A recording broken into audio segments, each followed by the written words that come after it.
everyone! Here in the UK, it's been a difficult few weeks, especially if you happen to be a woman using social media. Earlier this month, the horrifying news broke that the body of a missing woman named Sarah Everard had been found and that a police officer had been charged with her abduction and murder. The idea that it could have been a police officer, the very person you're supposed to turn to help you feel safe, that had taken Sarah and killed her, had a huge impact on an awful lot of people.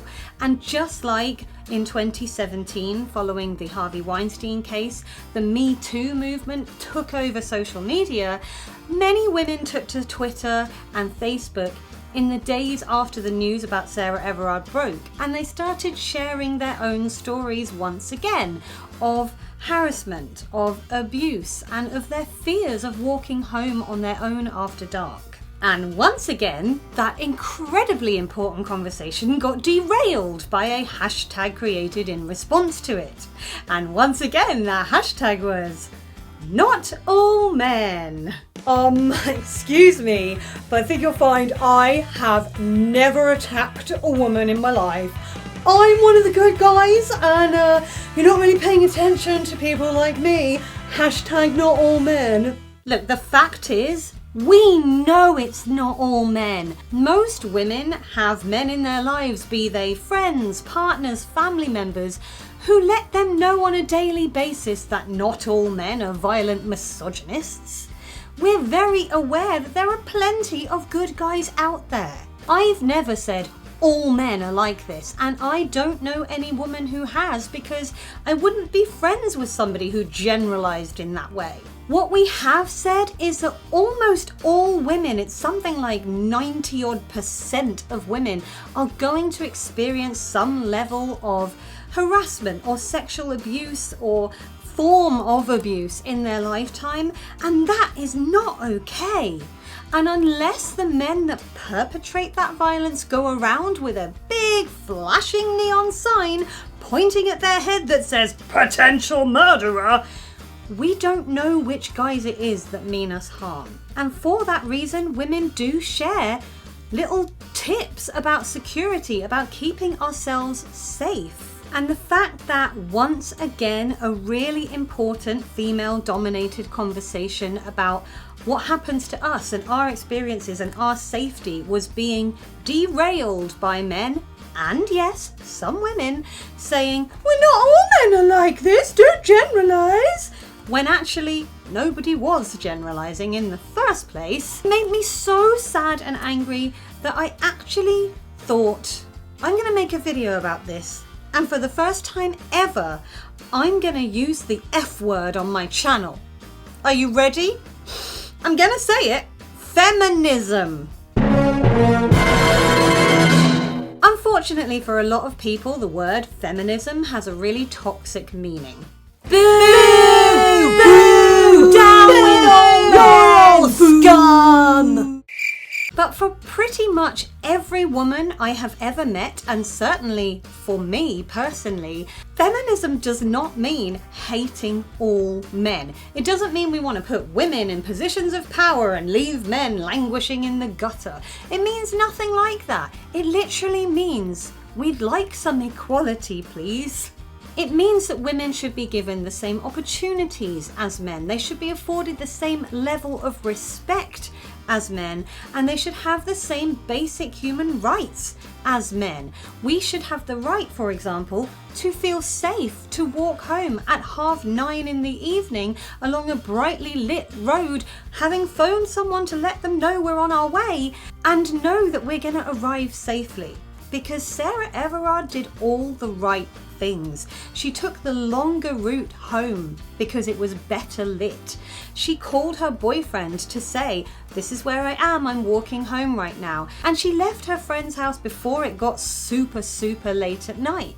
She did everything that we are told to do to protect ourselves, and she still never made it home. When women come together on social media and start sharing their own stories and saying, well, this happened to me and this is what I do to try and keep myself safe, or these are my worries, don't feel the need, if you're a guy, to jump in and go, excuse me, I'm one of the good ones, hashtag not all men. Because in doing that, you're kind of proving that you're not. Because you're not listening to the conversation that's happening, and that conversation is really important. And you, as a guy, are part of the change that needs to happen to stop conversations like that ever being necessary. Because you saying, I'm a good guy actually, great, you might be. And we know loads of good guys. I've got a lovely dad and lovely male friends. But I've also encountered the guys who are not great, who are not good, who will cause women harm. And too many women have. So when we decide that we're going to talk about those experiences, it's not misandrist to say, a man hurt me, a man caused abuse to me. We're not saying all of the men in the world are like it. We're saying this person did this to me and they were a guy. Like I've said already, probably multiple times, instead of derailing that conversation, we need people to listen and realize that they're part of the change that needs to happen. Now, I'm going to give you a case in point, and I am going to talk about something that happened to me. So this is just a little heads up trigger warning. I'm not going to go into any great detail, but I'm going to mention it. When I was about 20, I went on a night out with one of my friends. We were at a bar and we met a group of guys. They seemed really nice. They were down in Cornwall on holiday from Wales and we got chatting. Now, my favourite band in the world, as you know, is the Manic Street Preachers. And one of the guys from this group kind of looked like the lead singer of the Manics. And I told him that. And he was like, oh, I take that as such a compliment. I love the Manics. And so we instantly hit it off talking about what songs we liked best. I thought, wow, what a nice guy. And when my friend said, well, we're going to the club next door now, do you guys want to join us? I thought, yeah, why not? We're having a nice evening. They can just come along. Within minutes of leaving the bar, this guy's behavior had turned from being really chatty and friendly to kind of behavior that I was not comfortable with. For a start, he made damn sure that my friend and his friends walked far in front of us and we were like way out of their sight. I realized what he was doing. I was like, oh, he's trying to isolate me from my friend and that is not okay. So I tried to catch up and told him we need to hurry, and he was not having any of it. He started saying that his friends had his wallet and he therefore couldn't get into the club because he couldn't pay, so I should just go back to his hotel with him.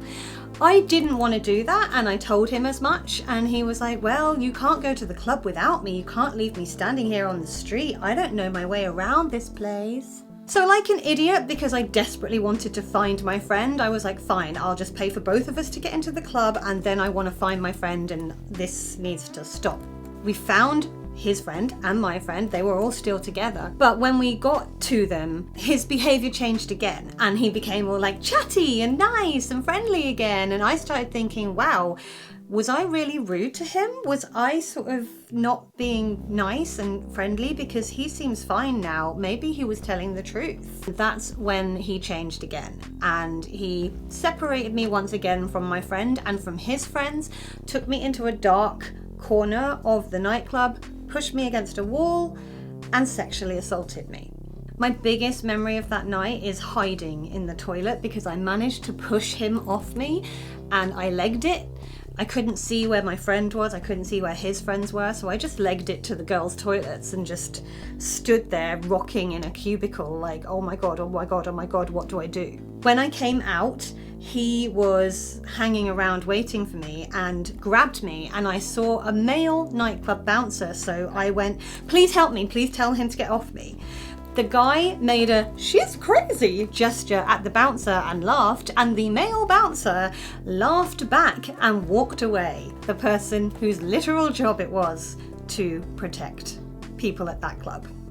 I had called a male friend whilst I was in the toilets and I had asked him to come and pick me up from the club because I didn't feel safe staying there, and that male friend had laughed and asked if I had led this guy on and then got cold feet. He did come and pick me up, but he was still chuckling about how I get myself into these silly situations.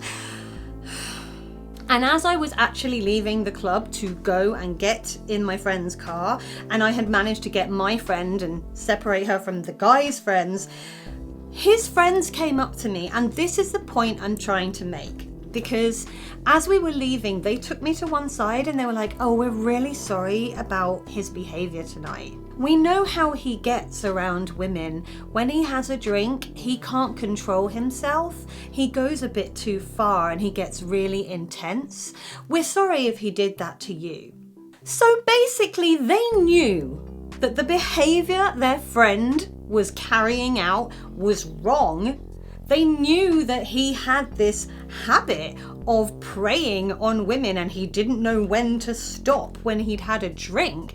But they were not only happy to just stay being friends with him and go away on holiday with him and have nights out with him, but they were happy to let him out of their sight and let him go off on his own with a woman, knowing that that's the kind of behavior that he might exhibit towards her.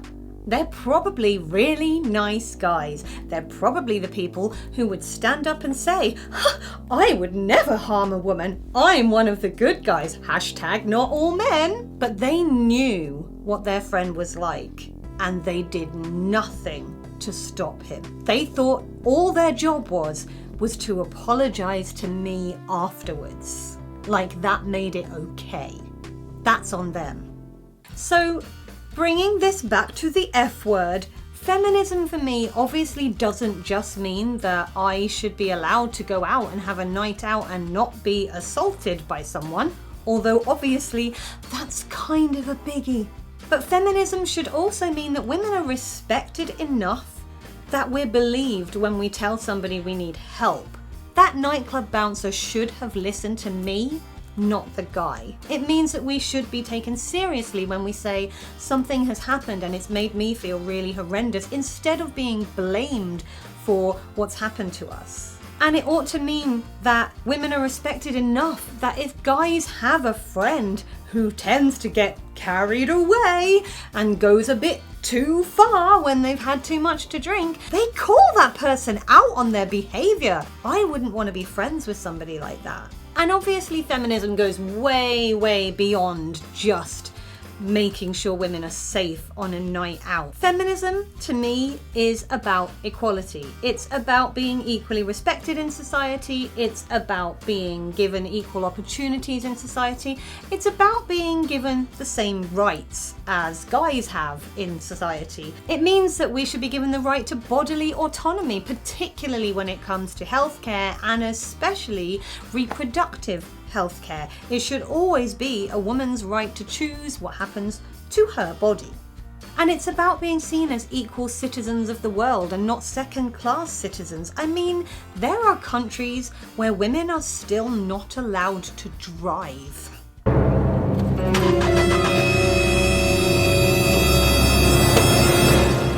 What feminism is not about, to me, is saying that all women are brilliant and there's no such thing as a bad woman, because of course there are. There are bad and good in all aspects of society. Nobody is going to seriously look you in the eye and go, all men are bad and all women are brilliant. And if they do, they wrong. And it's sure as hell not about hating all men. I actually believe that feminism can be just as good for men as it is for women. I mean, how toxic are some of the messages that we give to boys? Man up! Real men don't cry! That does nothing to help anybody. I mean, think of the incredibly high male suicide rates we have in the world. Feminism for me means equality, and that means that we treat everyone equally and give everybody the space to share their emotions without shaming them for them because of some archaic gender stereotype. I personally believe that men should be free to be whatever they want to be, just like women should be free to be whatever they want to be, and they should be equally respected for those choices that they make, providing those choices don't hurt anyone. And another thing that I can't quite believe I'm still having to say in 2021, but here we are, is that my feminism will personally always has and always will include trans women. Everybody deserves equal respect Quite frankly, regardless of your sexuality, your gender, your race, let's give everybody respect. How hard is that really? The saddest thing is that this is a subject that I wanted to make a video about for months and months and months, and yet I haven't done it because I've been too scared that I'm just going to get really horrible comments from people, because some people, as I said at the start of this video, still have a very toxic, outdated idea of what the word feminist actually means. Do you know, I heard that Emma hates all men, even the ones in her own family. Yeah, well, I heard that she actually thinks all boy babies should be drowned.